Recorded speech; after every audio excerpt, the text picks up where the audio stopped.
सर्वांना प्रभू येशू ख्रिस्ताच्या नावामध्ये सलाम. आशा करतो तुम्ही सर्वजण आनंदी आणि सुखी असाल आणि माझा विश्वास आहे की प्रभू तुम्हाला सांभाळत आहे. आज आपण आपल्या भक्तीला सुरुवात करूया.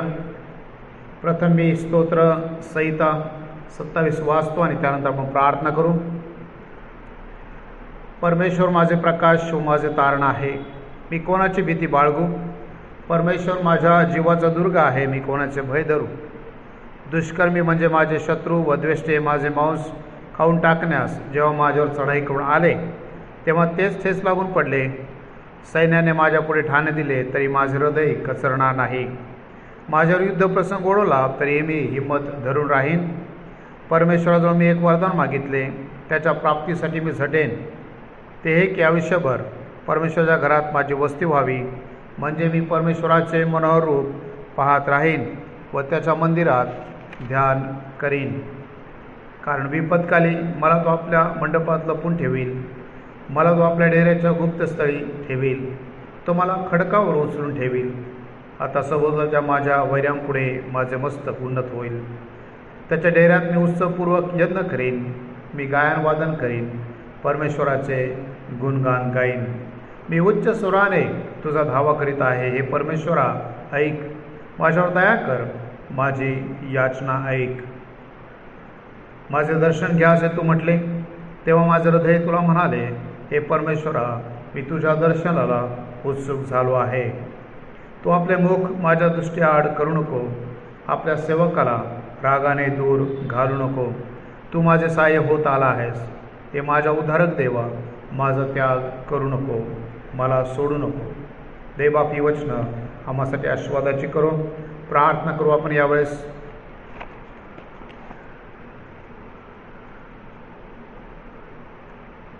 आमच्या स्वर्गीय जिवंत देव बापा, सर्व मान महिमा गौरव आम्ही तुला देतो, कारण तू काल आज आणि उद्या युगानुयुग सारखा आहे. तू पवित्र आहेस, प्रेमळ आहेस, दयाळू आणि मंदक्रोध आहेस. सर्व सृष्टीचा आणि अखिल मानव जातीचं उत्पन्न करता आहेस. प्रिय देव बापा, आजचा हा दिवस आम्हा सर्वांच्या आयुष्यात जोडला त्याबद्दल आम्ही तुझी स्तुती करतो. आज येथवर आम्हा सर्वांचं संरक्षण केलं, तुझ्या दयेत कृपेत आम्हाला राखलं आणि ख्रिस्त येशू तुझ्या दैनिक कृपेने आम्हा सर्वांचं संरक्षण केलं. तो आमचा सहाय्य करता आणि मदत करता झाला, त्याबद्दल आम्ही तुझी स्तुती करतो. पवित्र देव बापा, आजची भक्ती आस्वादाची कर. आज येणार वचन आम्हासाठी आस्वादित होऊ दे, मंडळीसाठी आस्वादित होऊ दे. जे प्रियजन ऐकणार आहेत त्यांच्या अंतकरणामध्ये या वचनाच्या द्वारे एक प्रकाश प्राप्त होऊ दे त्यांना. आणि देवा, तुझा आशीर्वादित गोष्टी प्रत्येकाच्या जीवनात घडून येऊ दे. देवाचा मी प्रार्थना करतो आमच्या सर्व मंडळांसाठी, सर्व पाळक वर्ग, बंधू भगिनींसाठी, सर्व सेवा करणाऱ्या संस्था सेवकांसाठी आणि या भारत देशातील, भारत देशाबाहेरील देवाचं कार्य करणाऱ्या लोकांना आज देवा आम्ही तुझ्या पवित्र चरणाजवळ समर्पित करतो. सर्वांसाठी नम्रते प्रार्थना करतो. सर्वांवरती तुझा अनुग्रह कर. सर्वांना तुझ्या पवित्र आत्म्याने भर, पवित्र आत्म्याचं मार्गदर्शन कर. जगभर देवबापा लोक भयभीत झालेले आहेत, अनेक लोक मृत झालेले आहेत, या साथीच्या रोगाने कंटाळलेले आहेत आणि देवबापा अनेक ग्रस्त आहेत. देवबापा अनेक राष्ट्रांना प्रश्न पडलेला आहे की या जगाचं काय होईल. परंतु देवा, आम्ही तुझ्याकडे विश्वासाने पाहतो आणि तुला नम्र विनंती करतो देवबापा की या सर्व साथीचा आजार, हे साथीचे रोग प्रभू देवा तू आटोक्यात येऊ दे तुझ्या सामर्थ्याने. आणि देवबापा प्रत्येकाने तुझं गौरव करावं असं होऊ दे. प्रार्थना ऐकत आहे, सुपकार मानतो. आणि देवबापा आमच्या मंडळीला सांभाळायला आहे त्याबद्दल आम्ही तुझी स्तुती करतो. देवबापा तू गौरव राजा आहेस, सेनाधीश परमेश्वर सनातन पिता आहे, त्याबद्दल आम्ही तुझी स्तुती करतो.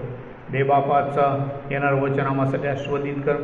मंडळीत जर कोणी आजारी असतील त्यांना बरं कर, कोणी दुःखी आहे त्यांचं दुःख निवारण कर, कोणी संकटात असतील त्यांची संकटं तू दूर कर बापा. हीच प्रार्थना आज आम्ही करतो. विशेष आम्ही प्रार्थना करतो सूर्यवंशी अंकल यांच्यासाठी, त्यांना विशेष आरोग्य दे. तुझी कृपा पुरव. शारीरिक आरोग्य तुझ्यापासून आहे, आत्मिक आरोग्य तुझ्यापासून आहे. त्यांना पूर्ण आरोग्य देऊन स्वास्थ्य निरोगी जीवन दे बापा. हीच प्रार्थना करतो. आणि या उतार वयामध्ये त्यांना तू सांभाळ प्रभू, आणि तुझी कृपा तुझी दया त्यांच्यासाठी पुरेशी कर. दे बापा त्यांच्या सर्व मुली, जावई, नातवंड त्यांची काळजी घेत आहेत, त्यांचा मुलगा, त्यांना देखील तुझी कृपा पुरव. देवबापाच आम्ही तुझ्या चरणाजवळ आमच्या सर्व मंडळीला समर्पित करतो. सर्वांचं जीवन तुझ्यामध्ये आस्वादित कर, हीच प्रार्थना नम्रतेने करतो. आणि सर्वांसाठी हा पवित्र वार आशीर्वादित जावा, सर्वांना सुखी समनिरोगी तू ठेवावं म्हणून प्रत्येकाचं समर्पण पुन्हा एकदा तुला करतो. देव बाबा, या मंडळीचा सेवक या नात्याने तुझ्या चरणाजवळ प्रार्थना करतो की मंडळीला विशेष मोठा आशीर्वाद दे, सर्वांचं संरक्षण कर आणि सर्वांचं कल्याण कर. कोणालाही कुठलीही बाधा होऊ नये, कुठली इजा होऊ नये, कुठल्या आजाराने कोणी गाठलं जाऊ नये आणि त्रस्त असू नये मग प्रत्येकाला आज आम्ही तुझ्या पवित्र हातामध्ये समर्पित करतो. कारण तुझ्यापासूनच प्रत्येकाला संरक्षण आहे, तुझ्यापासूनच प्रत्येकाला प्रत्येक गोष्टींचा पुरवठा आहे. आणि म्हणून आम्ही तुझ्यावर विश्वास ठेवतो आणि प्रत्येक कुटुंबियांना आज तुझ्या स्वाधीन करतो. प्रत्येकाच्या मनाला आनंद आणि देहाला आरोग्य दे आणि प्रत्येकाचं जीवन तुझ्यामध्ये आस्वादित कर. प्रार्थनेची स्तुती करतो. प्रिय प्रभू येशू ख्रिस्त आमचा महान मेंढपाळ, त्याच्याद्वारे याच्या नावामध्ये प्रार्थना मागतो म्हणून तू ऐक. आमेन. यावेळेस आपण देवबापाच्या वचनाकडे वळणार आहोत आणि आजच्या मननासाठी नवीन करामधून मार्क शुभवर्तमान आणि त्याचा 2रा अध्याय आणि 18 ते 3ऱ्या अध्यायाची पहिली 6 वचनं यावरती आज आपण मनन करणार आहोत. मार्क शुभवर्तमान 2रा अध्याय आणि 18 वचनापासून तर 3ऱ्या अध्यायाच्या 6व्या वचनापर्यंत आपण या वचनावरती मनन करूया. या ठिकाणी आजचा जो विषय आहे मननाचा तो मानवाच्या मनाचा कठीणपणा या संबंधानं आहे. ज्यावेळेस प्रिय प्रभू येशू ख्रिस्त या भूतलावर होते त्यावेळेस त्यांच्याकडे अनेक लोक आले, विशेष करून फरीसी आणि शास्त्री येऊन त्यांना म्हणाले की योहानाचे शिष्य उपवास करतात परंतु तुमचे शिष्य उपवास करत नाही. आणि उपवासाविषयीचा प्रश्न त्यांनी काढला आणि त्यावरून प्रभू येशू ख्रिस्ताने त्यांना मार्गदर्शन केलेलं आहे. त्यांच्या या प्रश्नावर आम्ही विचार केला आम्हाला पाहायला मिळतं की 2रा अध्याय 18 ते 22 यामध्ये त्यांनी प्रश्न विचारलेला आहे आणि मग 2रा अध्याय 23 ते 27 यामध्ये त्यांनी प्रश्न विचारला आणि नंतर पुन्हा 3रा अध्याय 1 ते 6 आणि या वचनामध्ये प्रभू येशू ख्रिस्ताने जो चमत्कार केला त्या चमत्काराविषयी त्यांनी आणि प्रश्नचिन्ह आणि उत्पन्न केलेलं आहे किंवा निर्माण केलेलं आहे. या ठिकाणी या सर्व अध्ययनामध्ये आम्हाला पाहायला मिळतं की मानवाच्या कठीणपणाची 3 उदाहरणे या ठिकाणी देण्यात आलेली आहे. पहिलं उदाहरण जे आहे ते 2रा अध्याय 18 ते 22, दुसरं उदाहरण 2रा अध्याय 23 ते 27 आणि तिसरं उदाहरण 3रा अध्याय 1 ते 6. या वचनाला जसं मी पाहतो त्यावेळेस या 3 उदाहरणावरून आम्हाला दिसून येतं की मानवाचा मनाचा कठीणपणा कशा रीतीनं या ठिकाणी आणि प्रगट करण्यात आलेला आहे. एवढंच नाही तर आज आपण या 3 उदाहरणावरून मानवाचं मनाचं कठीणपण आणि मानवाच्या मनामध्ये जी कठीणता आहे किंवा मानवाचं मन कठीण होण्याची 3 मुख्य कारणे देखील आज आपण यामधून पाहणार आहोत. पहिली गोष्ट आम्ही जर वाचली 18 ते 22 या वचनामध्ये योहानाचे शिष्य व फरीसी उपवास करत होते हे आम्हाला दिसतं, परंतु येशूचे शिष्य उपवास करत नाहीत म्हणून लोकांनी त्यांना दोष लावलेला आहे. पण ते उपवास का करत नाहीत याचा जर बारकाईने त्यांनी विचार केला असता तर त्यांना समजले असते की कदाचित ते लोक नवीन असल्या कारणानेच इतक्यात त्यांना कठीण नियमामध्ये टाकू नये किंवा त्यांच्यावर कठीण नियम लादू नये असे प्रभू येशू ख्रिस्ताला वाटले असावे आणि म्हणून त्यांना ते नियम पाळण्यात ते समर्थ नव्हते हे त्याला दिसून आलं असावं. आणि या कारणास्तव प्रभू येशू ख्रिस्ताने त्यांना उपवासासंबंधानं त्या ठिकाणी तसं नियम सांगितलेला दिसून येत नाही. या ठिकाणी आपण पाहतो की इथं सर्वांनी जसं करावं असं पुरुष आणि शास्त्रांना वाटतं. कारण का तर त्यांना असं वाटतं की आम्ही करतो मग इतरांनी का करू नये. आणि मग इतर ज्यावेळेस ते नियम पाळत नाहीत त्यावेळेस ते दोष देत राहतात. या ठिकाणी आपण करतो ते सर्व इतरांनी करावे असे दोष देण्यास वाटले असावे व त्याचमुळे ते दुसऱ्यावर दया करण्यास तयार नव्हते. आपल्या प्रभू येशूने तर आपल्या शिष्यांच्या स्थितीकडे पाहिलं या ठिकाणी दिसून येतं आणि त्यांची स्थिती त्यांची दुर्बलता पाहून आणि जाणून त्यास इतके कठीण नियम दिले नव्हते किंवा देऊ नये असं त्याला वाटलं असेल आणि म्हणून त्याने त्या ठिकाणी उपवासासंबंधानं त्यांना मार्गदर्शन केलेलं दिसत नाही आहे. दुसरी गोष्ट या वचनामध्ये 23 ते 27 या वचनामध्ये शेतातून जाताना शिष्य कणस मोडून खातात आणि कणस मोडून खाणे आणि दुसऱ्याच्या शेतातून जाणे या कृत्याविषयी पवित्र शास्त्रामध्ये त्याच्यामध्ये काही विरुद्ध लिहिण्यात आलेलं नाही आहे किंवा नव्हतं, पण परोशी लोकांनी शास्त्रात लिहिलेल्यापेक्षा अधिक नियम ठरविले आणि प्रसंग किती अडचणीत असो किती कठीण असो तरी त्याच्याकडे न पाहता तेच नियम सर्वांनी पाळावे असं या पौरुष आणि शास्त्रांना वाटत होतं. या ठिकाणी शिष्याने दुसऱ्यांचे कल्याण करण्यामध्ये आपला वेळ घालवला होता. ते इतरांना भाकर देण्यामध्ये आपला वेळ खर्च करत होते आणि त्यामुळे निश्चित त्यांना त्या ठिकाणी विश्रांती घेण्यास देखील अवकाश मिळाला नाही.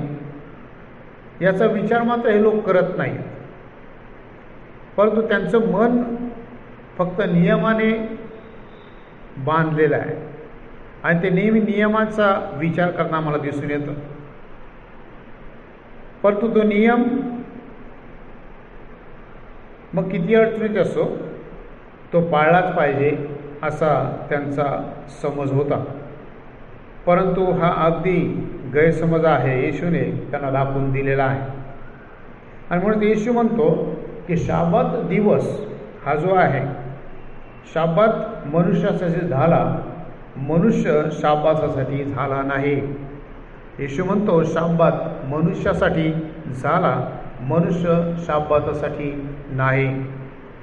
तिसरं उदाहरण जर आम्ही पाहतो 3 अध्याय 1 ते 6 या ठिकाणी लुळ्या हाताच्या माणसाची गोष्ट तशीच होती. त्याच्याविषयी जस प्रभू येशूने त्याला बरं केलं त्यावेळेस या शास्त्रीय पुरुषाने म्हटलं की हा शाबात मोडतो, शाबात पाळत नाही. परंतु प्रभू येशू ख्रिस्ताच्या दृष्टिकोनातून जर आम्ही विचार केला तर तो बरा झाला असता तर त्याला आनंद होईल व त्याला काम कष्ट करून मग तो देवाचं गौरव करू शकेल, सतत आनंद आणि उल्हास करू शकेल, त्याच्या कुटुंबाची जबाबदारी तो वाहू शकेल. जर त्याचा हात बरा झाला तर तो इतरांना मदत करू शकेल. अशा गोष्टींविषयी त्यांनी बारकाईनं विचार केलेला दिसत नाही, परंतु तो विचार प्रभू येशू ख्रिस्ताने केलेला आहे. आणि म्हणून शाबात असला तरी त्याने त्या ठिकाणी कोणाकडे लक्ष न देता त्या लुळ्या माणसाच्या हाताला स्पर्श करून त्याला बरं केलेलं आहे. कदाचित हा लुळा हात परमेश्वराच्या सृष्टीला शोभत नाही व तो बरा झाला तर त्या सृष्टीला अधिक महत्त्व आणि सौंदर्य प्राप्त होईल अशी कल्पना किंवा सकारात्मक विचार त्यांच्या मनात आले नाहीत. ते मात्र फक्त एका गोष्टीचा विचार करत होते की हा नियमांचं पालन करत नाही, हा शाबाताचं पालन करत नाही, हा शाबात मोडतो, हा नियम मोडतो. आणि म्हणून ते नेहमी नियम पाळण्यासंबंधानं येशू ख्रिस्ताच्या मागे लागत होते आणि नियमांच्या विरुद्ध येशू ख्रिस्त वागतो, त्याचे शिष्य वागतात. हेच फक्त त्यांच्या मनामध्ये विचार येताना आम्हाला दिसून येतात. यावरून त्यांचं मन किती कठीण आहे, त्यांचं मन किती संकुचित आहे आणि हे दिसून येतं. प्रियानो, या ठिकाणी आम्हाला पाहायला मिळतं की प्रभू येशू ख्रिस्ताने म्हटलेलं आहे, प्रभू येशू स्पष्ट म्हणतो येशू त्यांना म्हणाला, वरड्यावर वर आहे तोपर्यंत उपवास करणे त्यांना शक्य आहे काय? वर त्यांच्यावर आहे तोपर्यंत त्यांना उपवास करणे शक्य नाही. तरी असे दिवस येतील की वर त्यांच्यापासून काढून घेतला जाईल, तेव्हा त्या दिवसात ते उपवास करतील. आणि मग पुढे जाऊन येशूनं उदाहरण दिलेलं आहे. कोणी कोऱ्या कापडाचे ठिगळ जुन्या वस्त्र लावित नाही, लाविले तर धड करण्याकरिता लाविलेले ठिगळ त्याला म्हणजे जुन्याला फाडिते आणि छिद्र मोठे होते. कोणी नवा द्राक्षरस जुन्या बुदल्यात घालत नाही, घातला तर नव्या द्राक्षरसाने बुदले फुटतात, द्राक्षरस सांडतो व बुदलेही निकामी होतात. म्हणून नवा द्राक्षरस नव्याच बुदल्यात घालतात. हे जे उदाहरण आहे नवीन बुदला आणि नवा द्राक्षरस याच्या संबंधानं प्रभू येशू ख्रिस्त या उदाहरणावरून त्यांना हे सांगण्याचा प्रयत्न करत आहे की हे जे शिष्य आहेत हे नवीन आहेत, यांचा विश्वास नवीन आहे, यांना जुन्या नियमांविषयी काही माहीत नाही, यांना जुन्या गोष्टी माहीत नाही. आणि म्हणून त्याने या ठिकाणी त्यांना सांगण्याचा प्रयत्न केलेला आहे की मी यांच्यासोबत आहे आणि म्हणून ते उपवास धरत नाही. परंतु निश्चित मी ज्यावेळेस त्यांच्या संगती नसेल त्यावेळेस ते उपवास धरतील, त्यांना ते कळून येईल. आणि मग त्यांनी ते उदाहरण जे दिलेलं आहे प्रभू येशू ख्रिस्तानं, नवीन द्राक्षरस जुन्या बुदल्यात घालत नाही त्या संबंधानं, म्हणजे या नवीन विश्वासणाऱ्यांना जर जुने नियम आम्ही सांगितले आणि ते जर त्यांना कठीण वाटले तर कदाचित ते पाळू शकणार नाही. या नवीन विश्वासणाऱ्यांना जर जुन्या नियमाने आम्ही लादलं किंवा बांधलं तर कदाचित त्यांना ते कठीण जाईल आणि त्यांचा विश्वास कदाचित कमकुवत होईल. आणि म्हणून प्रभू येशू ख्रिस्ताने हे उदाहरण ठिकाण दिलेलं आहे.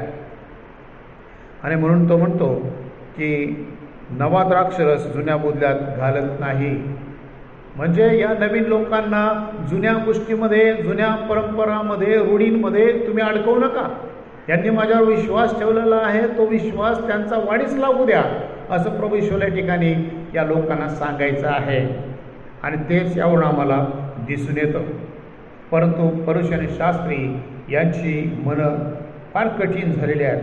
नियमाच्या बाबतीत, उपवासाच्या बाबतीत, शाब्बात पाळण्याच्या बाबतीत ते सतत प्रभू येशूला दोष देताना आम्हाला दिसून येतात.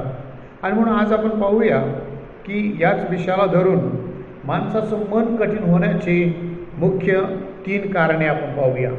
कुठल्या कारणामुळे माणसाचं मन कठीण होतं? पहिली गोष्ट जर आम्ही पाहतो की माणसाचं मन, त्याच्यामध्ये असलेला गर्व जो आहे त्यामुळे कठीण होतं. फरीसी आणि शास्त्री यांना असं वाटायचं की हे नियम शास्त्राचे आहेत, हे जुन्या करारातले नियम आहेत, मोशेने लावून दिलेले हे नियम आहेत आणि ते जर कोणी पाळत नाही आणि आम्ही त्यांना पाळायला सांगतो तर ते आमचं ऐकत नाहीत, याचा अर्थ ते आमचा जो अधिकार आहे ते तुच्छ लेखतात, आमचा अपमान ते करतात. आणि याच गोष्टीमुळं हे लोक या ठिकाणी गर्विष्ठ वाटत आहेत. गर्विष्ठ लोक असं वाटतं नियम कोणाला कठीण लागो किंवा नाही याविषयी ते मुळीच विचार करत नाही. त्यांचं एकच म्हणणं आहे की जो नियम आहे तो तुम्ही पाळलाच पाहिजे. आम्ही पाळत आहोत, आम्ही सर्व गोष्टी करत आहोत. आणि या ठिकाणी त्यांच्यामध्ये एक प्राईडनेस, गर्व निर्माण झालेला आहे की आम्ही करू शकतो, मग तुम्ही का करू शकत नाही. आणि त्यावरूनच ते म्हणतात की शाब्बात दिवशी कणसे मोडू नकोस, मोडू नयेत, शाब्बात दिवशी कोणाला बरे करू नये अशी आमची आज्ञा आहे. आणि लोकांच्या अडचणी किती असोत तरी ती आज्ञा, नियम पाळलाच पाहिजे असे फरीसी या ठिकाणी म्हणतात ते किंवा म्हणताना दिसून येतात. परंतु शास्त्र आम्हाला सांगते की कोणी मनुष्य नियमशास्त्र पाळल्याने नीतिमान ठरत नाही, तर तो विश्वासाने नीतिमान ठरतो. कारण शास्त्र असंही म्हणतं की नियमशास्त्र पाळतो असं जर कोणी म्हणत असेल तर तो लबाड आहे, कारण तो स्वतःला फसवितो. कारण येशूला हे सांगायचं आहे की नियमशास्त्र किंवा शाब्बात पाळल्याने आमचे तारण होत नाही, तर देवाच्या कृपेने आणि दयेने आमचे तारण होते. आणि हे सर्व या ठिकाणी तो सांगण्याचा प्रयत्न करत आहे. येशू हा म्हणतो की नियमशास्त्र रद्द करावास व पूर्ण करावास मी आलो आहे. प्रियानो, ज्या नियमाच्या ओझ्याखाली लोक अडखळून पडले होते, दबले गेले होते, त्यातून येशूला त्यांना सोडवायचे होते व त्याने सोडवले. म्हणूनच तो म्हणतो की तुम्ही फक्त एकमेकावर प्रीती करा, व जेव्हा तुम्ही एकमेकावर प्रीती करता तेव्हा तुम्ही देवाचा नियम पूर्ण करता. प्रीतीमध्ये सर्व काही आहे हे तो सांगतो व जे त्याने सांगितले तसाच तो जगला हे आम्हाला दिसून येतं. आणि म्हणून या ठिकाणी मी पाहतो की जो तो बोलला तो जगला. इंग्लिशमध्ये म्हटलं जातं की what is speak he practice. त्याचप्रमाणे आज प्रत्येक विश्वासणारा असावा हे त्याला वाटते. म्हणून येशू नियमांना जास्त महत्त्व देत नाही, परंतु त्याने नियमशास्त्र कधीच मोडलं नाही, ते नेहमी पाळले हे आम्हाला दिसून येतं. आणि म्हणून माणसाचा मनामध्ये जर गर्व असेल तर गर्वामुळे मनुष्य कधीकधी त्याचं मन कठीण होतं आणि त्याचा नाश होतो हे आम्हाला दिसून येतं. दुसरा मुद्दा की ते लोक हे फाजील धार्मिक असतात. त्यांना स्पिरिच्युअल प्राईडनेस असतो, धार्मिकतेची प्रौढी ते मिरवत असतात आणि त्याच पद्धतीने ते वागत असतात. आणि त्यांना असं वाटतं की आपल्याला ईश्वरी दयेची गरज नाही आहे, आणि असे वाटूनच ते दुसऱ्यावर दया करण्याचं विसरतात. आम्ही जर लोकशुभवर्तमान 18 अध्याय 9 ते 14 वाचलं तर त्या ठिकाणी आम्ही पाहतो जे परुषी माणसाने प्रार्थना केली त्या मंदिरामध्ये गेला आणि त्या ठिकाणी त्याची प्रार्थना ती कशा पद्धतीची होती, कशा रीतीने त्याने प्रार्थना केली. त्याने परमेश्वराकडे दया मागितलेली नाही, तर जकात दाराविषयी त्याच्या मनामध्ये हे काही कोमल विचार नव्हते. पण जसा कोणी आपणाला मी पापी आहे असं म्हणतो तसा तो देवाकडे दया मागण्यासाठी पुढे येतो व दुसऱ्यावर तो दया करतो. दया करण्याची प्रवृत्ती त्याच्यामध्ये निर्माण होते. परंतु हा जो मनुष्य आहे, हा परुषी देवाकडे दयेची मागणी करण्याच्या ऐवजी जकातदाराविषयी तो किती पापी आहे हे दाखवण्याचा प्रयत्न करत आहे आणि तो स्वतः किती धार्मिक आहे हे तो दाखवण्याचा प्रयत्न करत आहे. या ठिकाणी मला तुम्हाला हे सांगायचं आहे की माणसाचं जो स्पिरिच्युअल प्राईडनेस आहे किंवा फाजील धार्मिकता जी आहे माणसाची, त्या फाजील धार्मिकतेच्या वृत्तीमुळे मनुष्य त्याच्या ठाई कठीणपणा जो आहे, हृदयाचा कठीणपणा निर्माण होतो आणि मग तो इतरांवर दया करणं विसरतो आणि मग तो देवालाच सांगत आहे की देवा बघ हा मनुष्य कसा आहे आणि मी कसा आहे. तो दोन माणसांमधील जो काही फरक आहे तो देवाला स्पष्ट करून देण्याचा प्रयत्न करत आहे. परंतु हा जो पापी मनुष्य आहे तो मात्र फक्त म्हणतो देवा मज पाप्यावर दया कर. प्रियानो, या ठिकाणी मी पाहतो की जो फाजील धार्मिकता आहे, उगाचच जो स्पिरिच्युअल प्राईडनेस माणसाच्या मनामध्ये निर्माण होतो आणि त्यामुळे मनुष्य कधीकधी मनाने कठीण होतो आणि त्या माणसाचा त्या ठिकाणी त्या वृत्तीमुळे नाश होऊ शकतो. तो स्वतःची धार्मिकता आत्मिक प्रौढी मिळवण्यामध्ये त्याचा नाश होऊ शकतो. दुसऱ्यांना दोष देण्यामुळे त्याचा नाश होऊ शकतो आणि या गोष्टीमुळे त्याचं मन कठीण होतं आणि मग देवापासून मिळणारे आशीर्वाद याला तो वंचित होतो. तिसरा मुद्दा आपण पाहू, स्वार्थी बुद्धीमुळे कित्येक लोकांचे मन कठीण होते. दुसऱ्यांशी दयेने वागण्याबद्दल आपल्याला कष्ट पडेल, श्रम पडेल या भीतीस्तव काही लोक दया करण्यास मागे पुढे पाहतात. अन्याय न्यायाधीश त्याची गोष्ट तशीच आहे. लूक 18:1-8 वचनामध्ये त्याला नेहमी असं वाटायचं की ही विधवा येऊन मला त्रास देते, मला बोलते, सारखी माझ्याकडे न्याय मागते आणि हिच्यामुळे मला त्रास होतो. तो म्हणतो की जरी मी देवाला भीत नसलो तरी या विधवेमुळे मला त्रास होत आहे आणि त्याला ते श्रम पडू नये, त्याला त्रास होऊ नये म्हणून तो त्या ठिकाणी तिचा न्याय करतो. प्रियानो, स्वार्थीपणामुळे, स्वार्थी बुद्धीमुळे कधीकधी माणसं कठीण बनतात. पहिले शमूएल अध्याय 25 जर आम्ही वाचलं तर त्या ठिकाणी देखील आम्ही पाहतो की स्वार्थी वृत्तीपणामुळे नावालाने दाविदाला काही मदत केली नाही. दाविदाचे 10 सेवक त्याच्याकडे गेले आणि त्यांनी त्याला सांगितलं की आमचा राजा दावीद याने आम्हाला पाठवलेलं आहे आणि त्याची अशी इच्छा आहे की आपल्या इथं लोकर कातरली जात आहे आणि त्यामधून या आनंदाच्या प्रसंगी तुम्ही आम्हाला काहीतरी द्यावं, आमच्या राजाला काहीतरी द्यावं, आमची गरज ही आहे. परंतु तो त्या ठिकाणी फार तुच्छतेने म्हणतो, कोण हा राजा, मी त्याला ओळखत नाही. कोण हा इशायाचा पुत्र, मला माहीत नाही. कोण हा दावीद, मला माहीत नाही. प्रियानो, अनेक वेळा दाविदाच्या लोकांनी या नाबालाला, त्याच्या गुराख्यांना मदत केली होती, परंतु तो ते विसरला आणि त्याने स्वतःचं मन कठीण करून घेत दाविदाला काही न देता त्या लोकांना हाकलून दिलं. आम्ही पुढे पाहतो, परंतु त्याची पत्नी हुशार होती आणि त्या पत्नीनं पाहिलं की कदाचित आपल्या नवऱ्याला मारण्यात येईल, दावीद राजा कदाचित येऊन त्याला मारेल आणि मग त्याने हुशारीने दाविदाकडे जाऊन त्यांना जे पाहिजे त्याचा पुरवठा केला. प्रियानो, सांगण्याचा उद्देश हा आहे की ज्यावेळेस मनुष्याचं मन कठीण होतं स्वार्थी बुद्धीमुळे, त्यावेळेस त्याला समोर कोण आहे हे समजत नाही.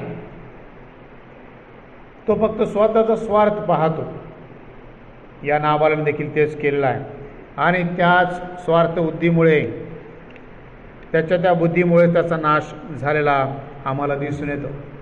आम्ही पाहिलं निर्गमाचं पुस्तक 5 अध्याय 1 ते 3 वचनामध्ये त्या ठिकाणी देखील आम्ही पाहतो की कशा रीतीने परमेश्वराने फारोचं मन कठीण केलेलं आहे आणि फारोचं मन इतकं कठीण झालं, त्या कठीणपणामुळे त्याचा नाश झालेला आम्हाला दिसून येतो. 3रा भाग त्या ठिकाणी पाहत आहोत. आम्ही पापी आहोत व देवाची दया आम्हास पाहिजे हे जर आम्ही नेहमी लक्षात ठेवतो तर आम्ही नम्र होऊन दुसऱ्यावर दया करण्याची गरज आहे आणि दया करण्यास आम्ही कधीही विसरणार नाही. आपण ख्रिस्ताचा कित्ता आपल्या नेत्रांपुढे ठेवावा. तो नम्र सेवक, नम्र आणि दयाळू, कोमल मनाचा आहे. कोणाला काय अडचणी आहेत, कोणाला काय दुःख आहे आणि कोणाच्या ठाई किती शक्ती आहे हे तो पाहतो व प्रत्येकाच्या गरजेप्रमाणे दया करीतो. तो दुभत्या मेंढ्यास त्यांच्या शक्ती पलीकडे हाकणार नाही, उत्पत्ती 33:13 सांगतं.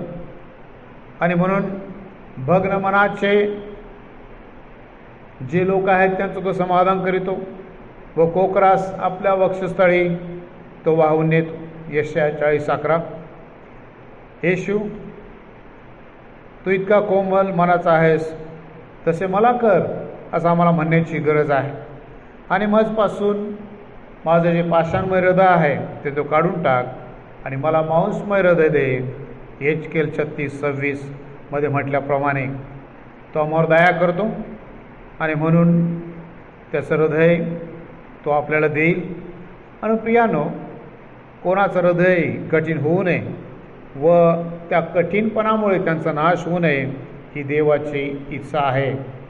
या वचनाच्या प्रकाशात स्वतःला आज आपण तपासूया आणि आमच्यामध्ये कुठल्या गोष्टीमुळं काही कठीणपणा आहे काय, आमच्या मनाचा कठीणपणा, आमचं हृदय कठीण आहे काय, आम्ही गर्वाने भरलेलो आहोत काय, आम्ही फाजील धार्मिक आहोत काय, आम्ही स्वार्थी बुद्धीने वागत आहोत काय, आम्ही स्वतःचाच विचार करत आहोत काय, याकडे आपण लक्ष देऊया, जेणेकरून आमचं मन कधी कठीण होणार नाही आणि मनाच्या कठीणपणामुळे आमचा नाश होणार नाही, याकडे आपण पाहूया. आणि देवबापाचं गौरव आपल्या जीवनात नेहमी कसं होईल त्याच गोष्टीकडं आपण लक्ष देऊया. आणि म्हणून तुम्ही प्रत्येक जणाने एजकेल 36:26, यशाया 40:11 आणि हे वाचा आणि त्यावरती आपापल्या घरी मनन करा. यामधून देवबाप तुम्हाला निश्चित मार्गदर्शन करेल. देवबाप करो आणि वचन समजणारी बुद्धी समजणारं अंतःकरण तो तुम्हाला आणि मला देव. प्रार्थना करू यावेळेस आपण. प्रभू, आम्ही तुझा आभार मानतो, स्तुती करतो आणि स्तवन करतो, कारण तू स्तुतीस पात्र आहे. तू आज आम्हाला हे वचन तू दिलंस आणि खरोखर मानवाचा मनाचा कठीणपणा हा कशा रीतीने येतो. पुरुष आणि शास्त्री नियमाच्या ओझ्याखाली दाबलेले होते, दडपलेले होते. नियम पाळण्यामध्ये ते निपुण होते, नियम पाळण्यावर त्यांचा भर होता, परंतु त्यांना उत्तर दिलंस ज्यावेळेस त्यांनी तुला विरोध केला त्यावेळेस. आणि प्रभू येशू, खरोखर त्यांच्या मनाचा कठीणपणा त्यांना तू दाखवून दिलास आणि आम्ही देखील कुणी मनाने कठीण असू नये हे तू आम्हाला सांगितलं, शिकवलं.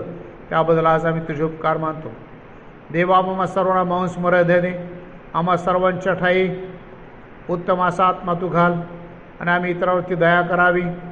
कोणीही गर्वाने फुगून जाऊ नये, कोणीही फाजील धार्मिक असू नये आणि स्वार्थी बुद्धीने वागू नये म्हणून आम्हा सर्वांना विशेष करून सांभाळ दे बापा. हीच प्रार्थना आज आम्ही नम्र विनंती करतो तुझ्याकडे आणि नम्रतेने प्रार्थना करतो की तू आम्हा संगती राहा, आम्हाला मार्गदर्शन कर. तुझा आत्मा आम्हाला मार्गदर्शन करू दे आणि आमच्या मंडळीचं तू संरक्षण कर. प्रभू, वचन आमच्या पावलावरती दिवा आणि मार्गावरती प्रकाश ठरवू दे. या वचनाच्या प्रकाशात आम्ही आमचं जीवन तपासावं. आमचं मन कठीण आहे, पाषाणमय आहे का मांसमय आहे हे आम्ही तपासावं. हे आम्हाला करण्यास सहाय्याने मदत कर. आमचा कोणाचा नाश होऊ नको दे बापा. हीच प्रार्थना आज आम्ही करतो आणि वचनास्वादित केलं उपकार मानतो. मंडळीसाठी वचनास्वादित कर आणि सर्वांना याद्वारे तुझा आशीर्वाद प्राप्त होऊ दे. प्रार्थना ऐकली, स्तुती करतो. प्रिय प्रभू येशू ख्रिस्त, आमचा महान तारणारा, महान मेंढपाळ, याच्याद्वारे याच्या नावामध्ये प्रार्थना मागतो म्हणतो साहेब, आमेन. यावेळेस तरुण लेकरं गीत गातील, ते आपण ऐकूया. नीले आसमां के पार जाएंगे, मेरा यीशु रहता है.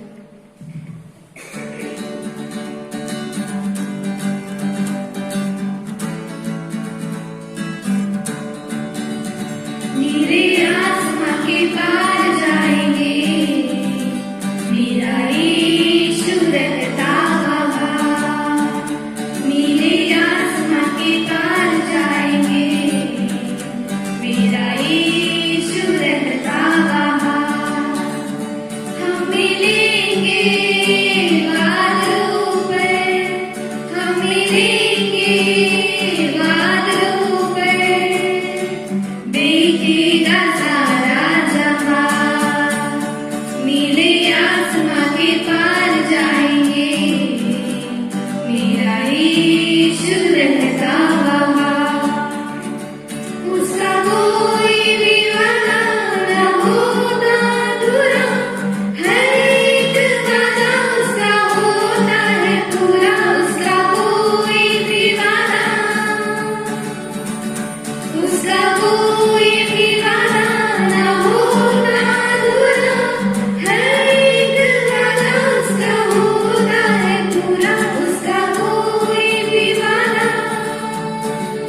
अपने यीशु के देखेगा सारा जहां। हम मिलेंगे बादलों पर, हम मिलेंगे बादलों पर, देखेगा सारा जहां। नीले आसमां के पार जाएंगे, मेरा यीशु रहता वहाँ। नीले आसमां के पार जाएंगे, मेरा यीशु रहता वहाँ।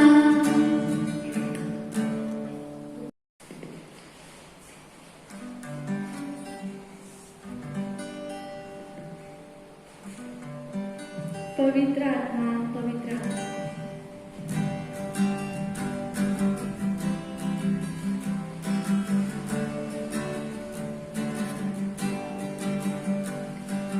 पवित्र आत्मा,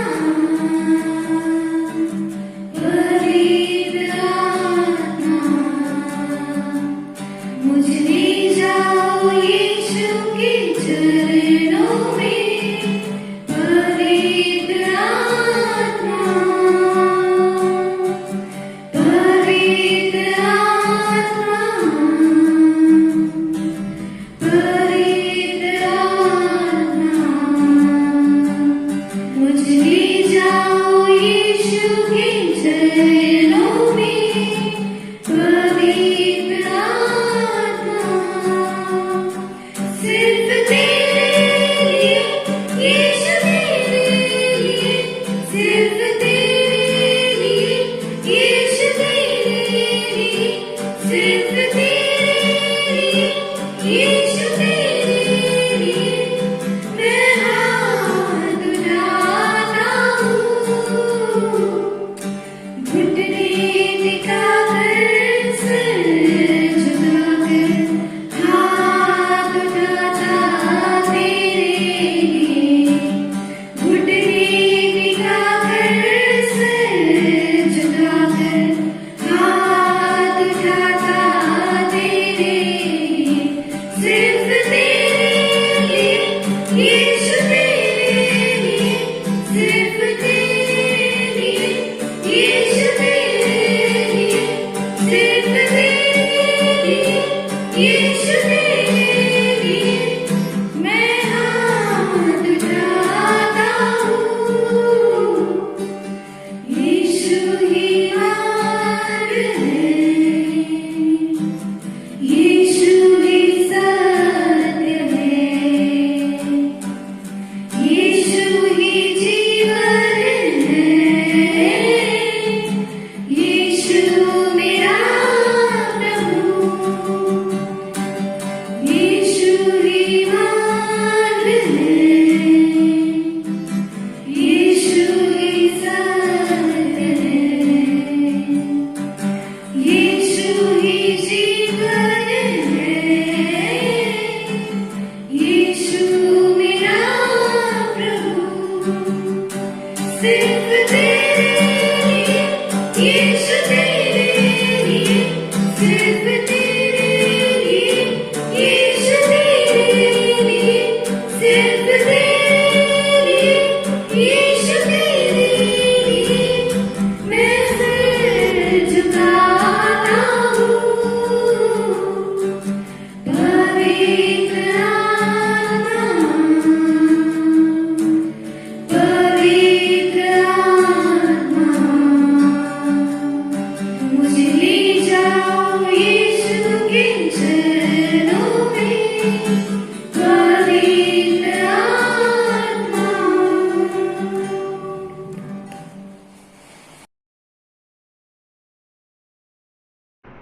शेवटची प्रार्थना आणि आशीर्वाद घेण्यापूर्वी मी आपणा सर्व मंडळीला आवाहन करू इच्छितो आणि विनंती करू इच्छितो की जितक्या लोकांना शक्य होईल तितक्याने आपले दशमांश आणि आपले अर्पणं ऑनलाईन आपल्या चर्च अकाउंटवर पाठवावी।